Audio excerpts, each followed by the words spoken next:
Saudara sekalian, tahun ini kita memasuki 80 tahun Indonesia sudah merdeka, dan dalam 20 tahun lagi Anda dan saya kita akan memasuki Indonesia emas pada tahun 2045. Anggapan daripada orang-orang pada saat ini mungkin berbeda-beda. Ada yang sangat optimis mengatakan Indonesia sedang menuju kepada suatu kejayaan. Ada yang juga pesimis menunjukkan bahwa Indonesia sedang menuju pada suatu kegelapan dan seterusnya. Kita memikirkan pada saat ini apa fungsi daripada anak Tuhan di dalam negara Indonesia ini. Karena kita adalah warga negara daripada surga, karena kita sudah mendapatkan keselamatan di dalam Kristus Yesus. Tapi kita juga bukan langsung setelah kita menerima Tuhan Yesus, kita langsung ke surga, kita ditempatkan dalam dunia sementara ini. Bukan suatu kebetulan bahwa kita ditempatkan dan dilahirkan di dalam negara ini. Maka daripada itu perlu bagi kita untuk memikirkan fungsi dan andil daripada anak Tuhan di dalam negara kita kenal sebagai Indonesia. Saudara, saya teringat dengan Agustinus pada permulaan daripada abad yang kelima, ketika akhirnya Roma dikalahkan dengan Visigot oleh Visigot, maka pada saat itu banyak sekali orang di dalam kerajaan Roma mempersalahkan orang Kristen. Kalau saudara tahu bahwa sekitar tahun 380 Masehi, Kekristenan sudah menjadi agama yang ofisial daripada kerajaan Romawi, menggantikan agama pluralisme daripada Romawi. Maka banyak orang yang menganggap karena orang-orang telah meninggalkan agama dewa-dewa yang banyak sekali itu, maka sekarang Roma, kota Roma, mendapatkan getahnya, mendapatkan ganjarannya karena sudah meninggalkan dewa-dewa tersebut. Maka di dalam buku daripada Agustinus, City of God, yang dituliskan cukup lama, lebih daripada 10 tahun, maka Agustinus mengatakan ada dua hal, bahwa warga negara, orang Kristen, memiliki warga negara dua. Yang pertama adalah warga negara Romawi, tapi yang kedua adalah warga negara surgawi. Dan Agustinus akhirnya mengatakan suatu hal, bahwa kemalangan yang diderita oleh kerajaan Romawi pada saat itu tidak bisa disalahkan kepada orang Kristen, karena kemalangan tidak tergantung kepada suatu agama. Kemalangan bisa terjadi kepada setiap orang.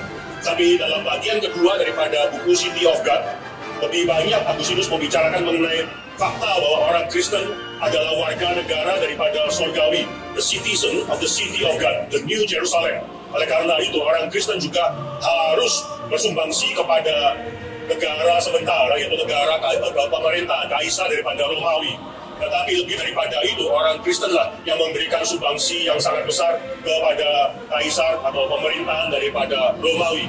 Saudara, pada saat itu, Saudara Agustinus sedang mengatakan bahwa orang Kristen, ini filsafat daripada sejarah daripada Agustinus, orang Kristen adalah orang yang tidak melakukan apa-apa dan akhirnya berdiam diri dalam dunia sementara ini. Tapi orang Kristen justru harus mengambil peranan yang aktif di dalam memajukan bangsa itu, bangsa Indonesia pada saat ini, bangsa tersebut Romawi pada saat itu. Dan fakta bahwa kita adalah warga negara surgawi tidak menjadikan kita terlena, tidak menjadikan kita pasif di dalam dunia sementara ini.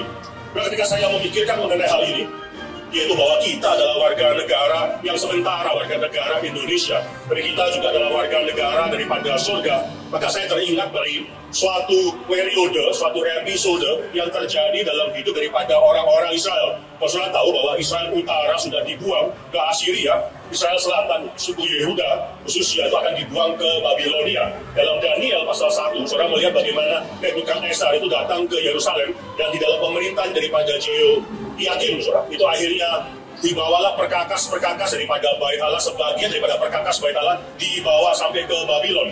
Dan saudara, akhirnya orang Yehuda yang dibawa ke penjajahan Babilon itu dibuang ke Babilon, itu memakan waktu yang sangat lama. Kita ketahui itu sebagai 70 tahun. Tapi kalau saya membaca daripada Yeremia pasal 28, itu ada seorang nabi palsu, Hananya, yang bertemu dengan Sedekia, dengan Raja Sedekia dan imam-imam yang lain.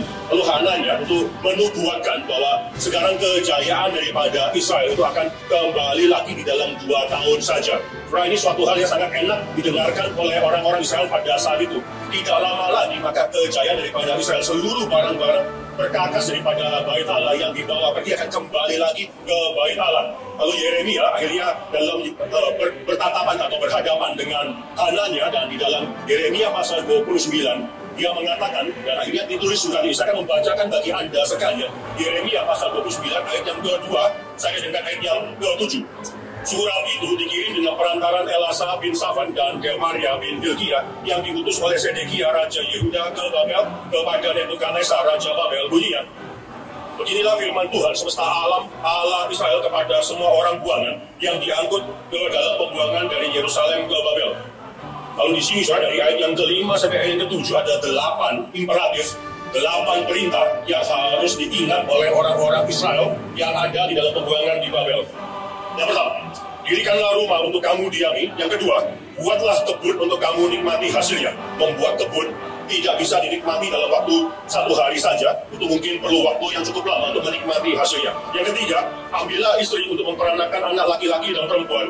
Yang keempat, ambilkanlah istri bagi anakmu laki-laki dan carikanlah suami bagi anakmu perempuan, supaya mereka melahirkan. Untuk perintah yang kelima, anak laki-laki dan perempuan, agar di sana kamu bertambah banyak, multiply, dan jangan berkurang. Ketujuh, usahakanlah kesejahteraan kota kemana kamu aku buang. Dan kedelapan, berdoalah untuk kota itu kepada Tuhan, sebab kesejahteraannya adalah kesejahteraan kamu sekalian. Maka di sini, saudara, ini suatu hal yang sangat unik sekali ketika Nabi palsu memprediksikan, menubuatkan suatu hal yang palsu yang enak didengarkan oleh banyak orang yang menderita pada saat itu bahwa mereka akan kembali lagi ke Yerusalem dan menikmati kejayaan daripada Israel dalam waktu 2 tahun. Tapi Yeremia mengatakan bahwa bukan 2 tahun, 70 tahun. Jangan bergegas kembali sebelum waktu Tuhan itu selesai pada mereka. Maka mereka harus mendirikan rumah, mereka harus membuat kebun, mereka harus mengambil istri untuk memperanakan anak laki-laki dan perempuan. Mereka harus akhirnya melahirkan anak, mereka harus bertambah banyak, dan mereka harus mengusahakan serta mendoakan kota yang di mana mereka berada. Nah, di sini tindakan aktif daripada orang-orang yang sementara dibuang di Babilonia. Nah, Indonesia bukanlah tempat buangan kita, tetapi prinsip yang sama bisa kita aplikasikan di dalam hidup kita. Di dalam tempat yang sementara ini, justru anak Tuhan harus, yang di sini dikatakan, mengusahakan kesejahteraan negara di mana kita berada dan berdoa untuk negara kepada Tuhan. Sebab kesejahteraan negara ini adalah kesejahteraan daripada kita semua. Kita menuju kepada 100 tahun Indonesia merdeka. Di dalam ulang tahun yang ke-80 tahun ini, kita mengingatkan, saya mengingatkan sivitas akademika daripada CID, bahwa keberadaan kita di sini, walaupun sementara, tetapi bukan berarti pasif. Kita harus mengusahakan, tidak gampang mengusahakan kesejahteraan, tapi kita harus mengusahakan kesejahteraan tersebut. Dan kitalah yang bisa mendoakan negara di mana kita berada pada saat ini.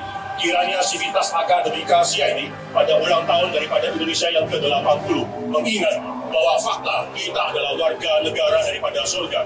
Dan fakta bahwa kita ditempatkan dalam dunia Indonesia pada saat ini tidak menjadikan kita berlena-lena. Mari anak muda sekalian, mari kita mengusahakan segala sesuatu yang baik. Mari kita nyatakan shalom Tuhan bagi negara ini. Sampai di sini amanat saya, Tuhan memberkati.